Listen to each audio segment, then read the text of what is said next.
issue of transgender athletes participating in women's sports continues to stir controversy across the United States. Recently, a letter signed by 14 Maine state senators was sent to the White House, urging action on the growing concern.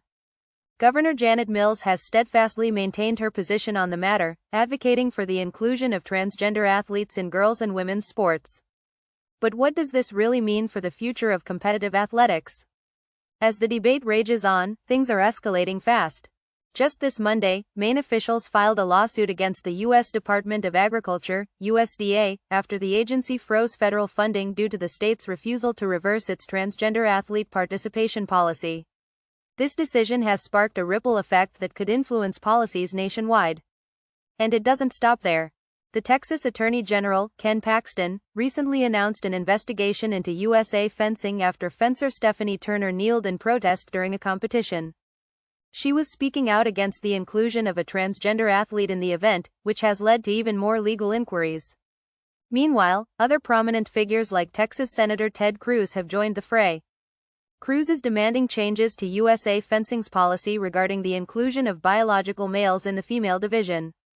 His letter, which has garnered significant attention, suggests that the organization needs to revisit its stance on the matter, potentially creating a domino effect among other sports organizations.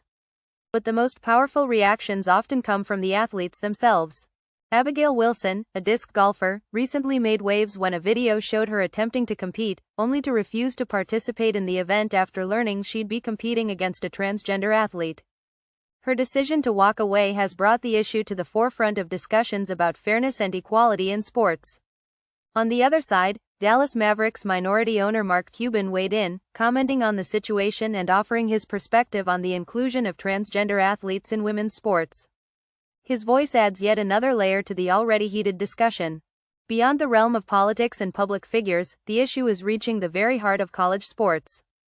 Documents from UC Davis revealed that athletic officials from the university were in talks with San Jose State University about the best practices for incorporating a biological male into a women's team. These revelations shed light on the behind-the-scenes conversations happening in sports departments across the country. But just when it seemed like things couldn't get more intense, the tragedy of the Dominican Republic nightclub collapse on Tuesday added a somber tone to the day's headlines. Among the over 100 people killed in the incident were former Major League Baseball players Octavio Dotel and Tony Blanco. Their stories, along with the emotional toll on MLB legend Pedro Martinez, have left many in shock.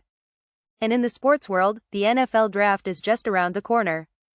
The Tennessee Titans will be the first team to make their pick in a highly anticipated draft that could reshape the future of the league. But amidst all the drama, from legal battles to heartbreaking losses, one thing is certain: the debate over transgender athletes in sports isn't going anywhere anytime soon. Whether you agree or disagree, it's clear that this issue is far from resolved, and it will continue to spark conversations across the nation for the foreseeable future. So, where do you stand?